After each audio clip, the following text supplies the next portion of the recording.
you must have seen like some of the more recent documentaries that have been out. One about Muscle Shoals, the one about the Wrecking Crew. Right. What you just described, where it's like, okay, it's late night, people are hanging out, we were getting into a groove, found this pocket, somebody came downstairs, started, and all of that organic process, that jus, that juice, the pocket, the funk, the groove, whatever you want to call it, that electricity is what you are really capturing. You can arbitrarily put instruments into robots' hands and play and get them to play it. Right. But the human aspect of what Buddy Holly was like this, like he was thinking this way. It's like how you're capturing that excitement. Because don't forget, like it's one thing, live is a whole other animal. For sure. Recording, it's like you're painting a moment, you know, and it's staying that way, you know, as this document for whatever project that you're doing. And it's like, if it doesn't have that initial capture, that feeling, then it's does like what, you know, the mojo is not there, you know, and you can kind of feel it sometimes, you know, for me anyway. And that's where you get that excited feeling in the process, whether it's writing it or finding it as a band. Now, let me ask you this, of things being so organic, is there a specific song on the album that you enjoyed more than working on others, or were they just kind of like, oh, they're the same amount of fun, just in their own way? They're all, like, I mean, they're all fun in their own way, because they're all a little bit different. Like, you know, Estimated Time of Arrival, ETA, here we all were like, you know, doing the and I call it Euro one drop, and it's like, you know, it's chest slapping and the one drop on the foot with Hard Sole Shoes. You know, that's fun to do, and here we are all like, how long are we doing this for, man? This is crazy, you know, like putting people through their paces. But at the same time too, you know, certain songs, for me it's like one thing, for the listeners it's something else. And I've heard everything from They Love the Wolfman to Clone the Sheep to I Am Love to Red Omen to the, you know, I'm glad it has that spectrum for people. But you know, I wrote Red Omen for Michael Stover and Ken Segrist and myself. That I am Red Omen. I'm the kid that, you know, actually took uranium to school in her lunchbox for show and tell. You know, I had this, you know, affiliation with Jimi Hendrix. I was like, you know, I visited his grave when I was in Seattle. Like, I studied Hendrix like crazy for years and years and years. Always wanted to go to Machu Picchu. Stover's the red hot stove in Pittsburgh, going out like a cherry pie. Ken's the man from MI6 living out in the sticks, who souped up side by side like Evel Knievel. All those little stories and metaphors about people is an homage to now, to me then as a kid, to where I am, and you know where things are kind of going, and you know, I like playing that. It's an exhilarating tune for me to have, first of all, sing and play at the same time, and because it's a bit tricky. And, you know, I like telling that crazy story and looking at people's faces when I mention a plutonium spaceship lunchbox. They start giggling to themselves, and I like that. Like, you know, ribbing people, right? Right on. Well, you know what? On that note, you've actually mentioned two songs that I know we'll have time for both. And the first one I got lined up here is I Wish the Wolfman Was Back. All right. So here we go with I Wish the Wolfman Was Back. Ed Roman, dig this.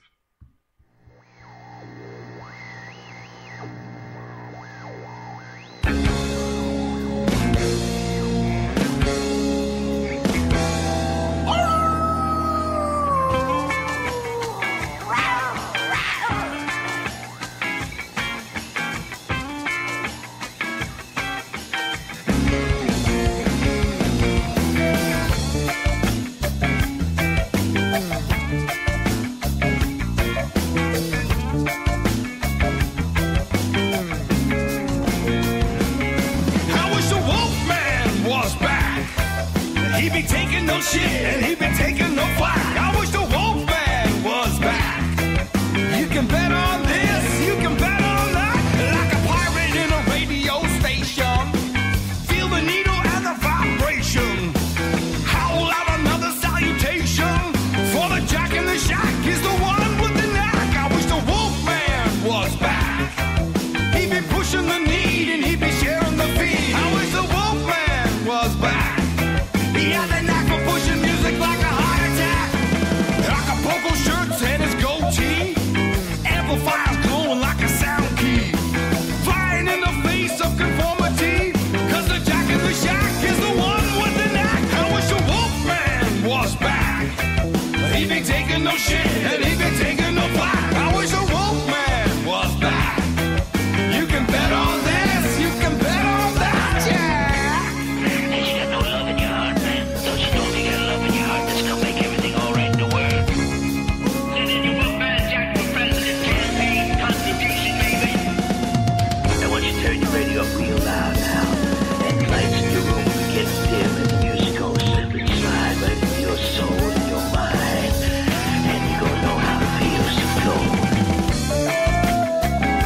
Right on. That was I Wish the Wolfman Was Back, Ed Roman. And you know what? Before I even heard the song and I saw that, first thing I thought was Wolfman Jack.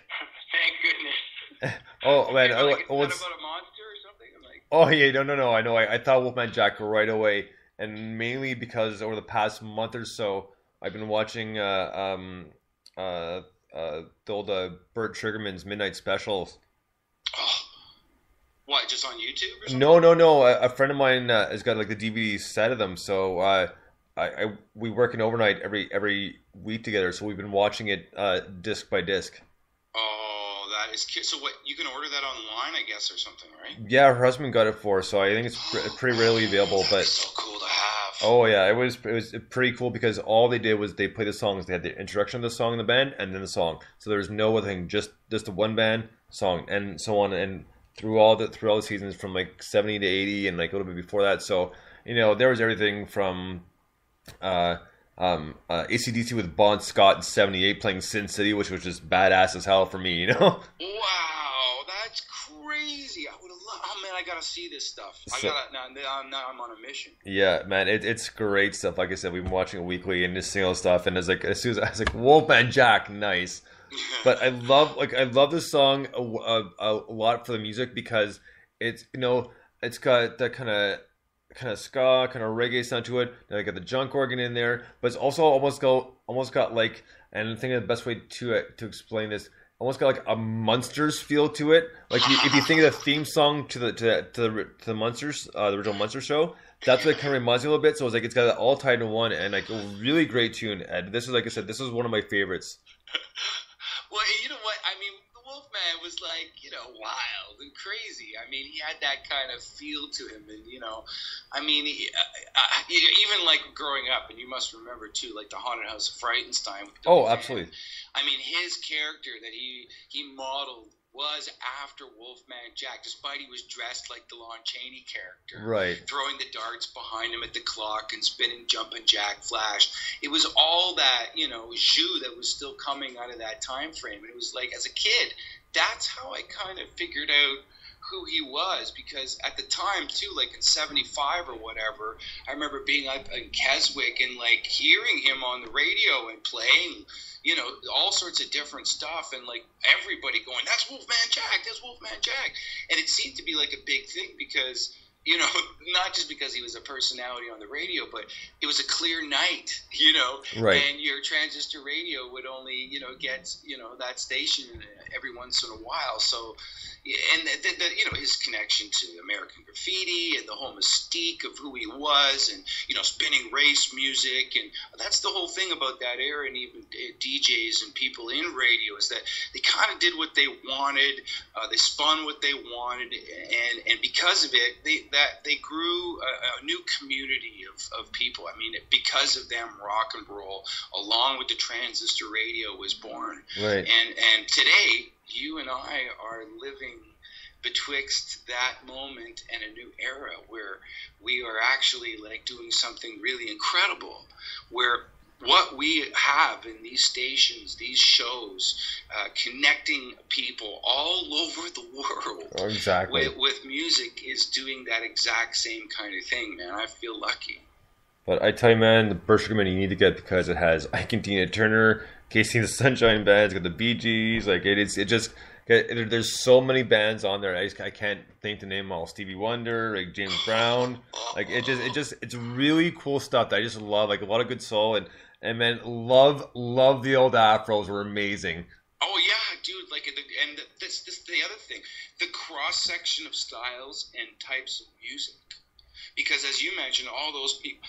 You also had people like David Crispin, Yep. who was like this heavy-duty gypsy bluegrass. You must know who David is. It's just Absolutely. like having that reference point in that era just once again illustrates how much more, was happening as far as cross-cultural music connections were concerned.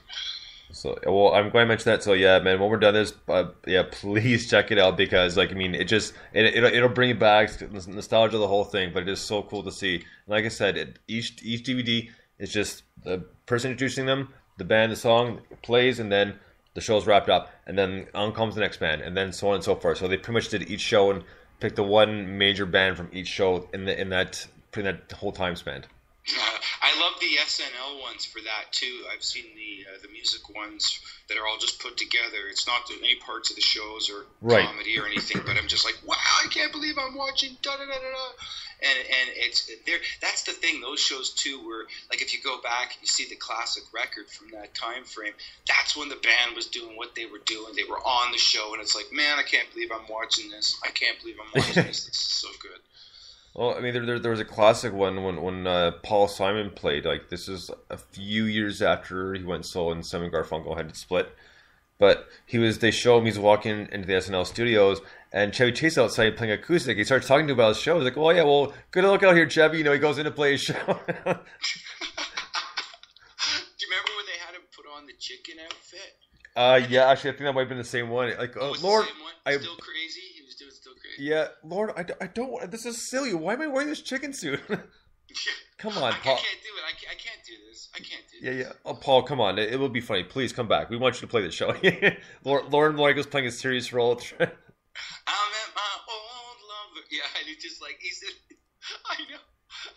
But see, that's the other thing too. It's just like, it was live, I guess. And there were, with that said, I mean, there was a little bit more like spontaneity in that time frame too. It's like, you know, people would say, well, this is live TV, anything can happen. That's kind of a good thing. Like, it's even with like unscripted shows. Like, I love having unscripted conversations, or even like if you talk to a lot of musicians, some of the best shows that you have are the ones you think about the least. And I'm always reminding myself of that and some of my students when I was teaching more. And I was like, you know, when we do recital, I'm like, you know the tune. They don't know the tune. Be comfortable with it. Try to enjoy the moment. And, you know, even when I'm going to a jazz gig or something, if I'm playing somewhere, and I'm taking a fake book and whatever I need, but I don't want to think about it. I just want to live in the moment and react. So you know, it's healthy to do that. And I think that's cool when that happens. That's why I do all my shows live. Yeah, baby. Every single one of them, just because anything can happen. And let me tell you, it's helped me out a lot to make me think really quick on my feet. Because let me tell you, some dumb crap has gone down, and not necessarily because of myself. I'm not talking about technical issues. I'm talking about just personality clashes or that sort of thing. That could take a long time. So I'm not going to get into that. But I've had my share of we'll call them difficult musicians, and we'll leave it at that.